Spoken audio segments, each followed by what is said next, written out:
Hey, what's up, everybody? It's Thomas Few Sr., and welcome to the channel. If it's your first time here, man, I'm so excited to have you in the community.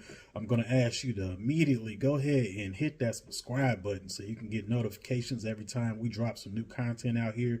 But we're going to be in here mastering the money game. We're going to be working on our health, because health is wealth, and we just going to be working on getting all around better as individuals in society, so we can leave this place.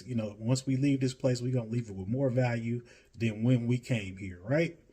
But today we're going to talk a little bit about this word recession. Like, we hear this word recession thrown around a lot in the news, gloom and doom, just talking about what's going on with the economy. So when you hear the word recession, basically what that means that there's been a decline in the gross domestic product. And when we say gross domestic, which basically means there's it's a temporary situation where the gross domestic product has declined. And when they call it a recession, that means it's been for 2 consecutive quarters in a row. So that means that's starting to throw up some alert signs that something strange is going on with the economy. We're in a decline, right?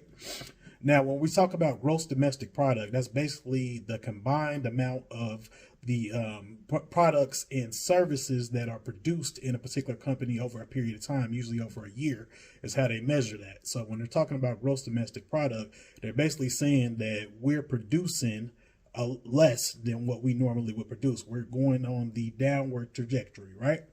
So what do you do to prepare for a potential recession? Like they say, they keep on saying it's coming. They keep saying it's coming. They say we might be in one already, right? So what do we need to be doing to start preparing for that? Number one, we need to start focusing on coming up with an emergency fund, right?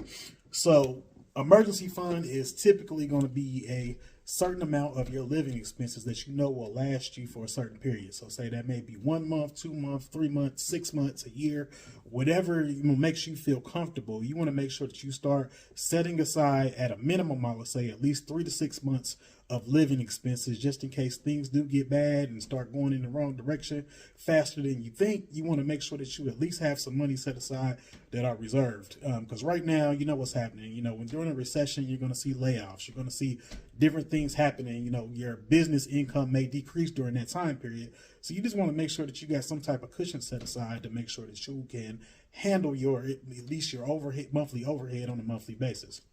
Now, number two, you want to make sure right now that you aggressively start paying down debt, right?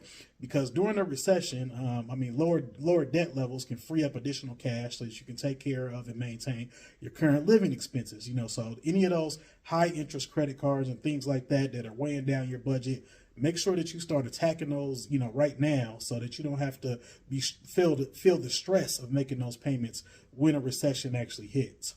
Number three, you want to make sure that you start looking at diversifying your income, right? So of course you got your job, you may have, you may be self-employed, got your business, whatever the case may be.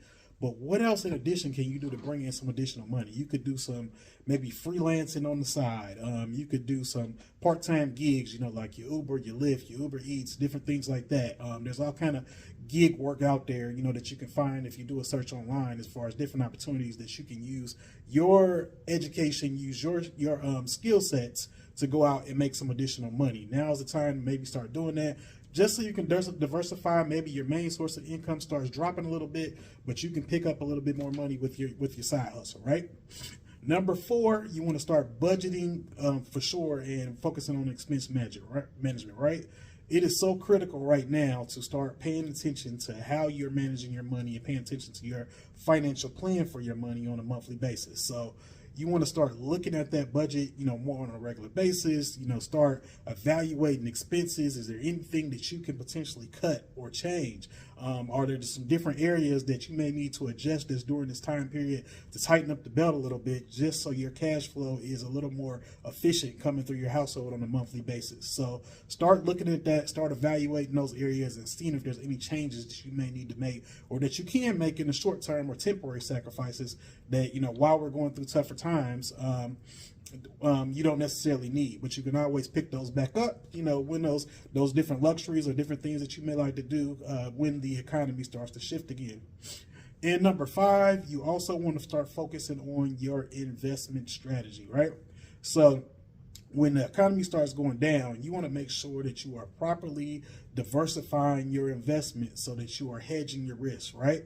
During a time of decline, you don't want to have all of your money in the high risk, a high risk pot, right? I mean, I understand the appeal of being on the high risk is because, you know, more risk equals more potential reward. But during the economy, when the economy is going down or during the recession, that risky investment can be a lot more volatile, right? So we wanted to diversify, maybe look into some different funds or ETFs to make sure that you're getting your money in a situation where it is spread over various types of investments. So if one or two or three of those investments start to struggle, you have some other ones that are doing, maybe some staples that are doing well, that can balance that out. So you're not necessarily taking huge losses. You may lose some, but you may not take a huge loss because those other ones can help balance or maintain or stabilize your investment during that time period. So take those 5 tips, you know, focus on the emergency fund, number 1, reduce the debt, number 2, diversify your income, number 3, budgeting expense management, number 4, and number 5 is your adjusting your investment strategy during those times. So again, if we follow those steps, we all can get through whatever is thrown at us in the economy. If a recession does hit, you'll be well prepared and well ahead of the game to make sure that you do not fall a victim to, you know, a downturn in the economy. All right, talk to y'all soon. And again, share this if you got value out of it, like it.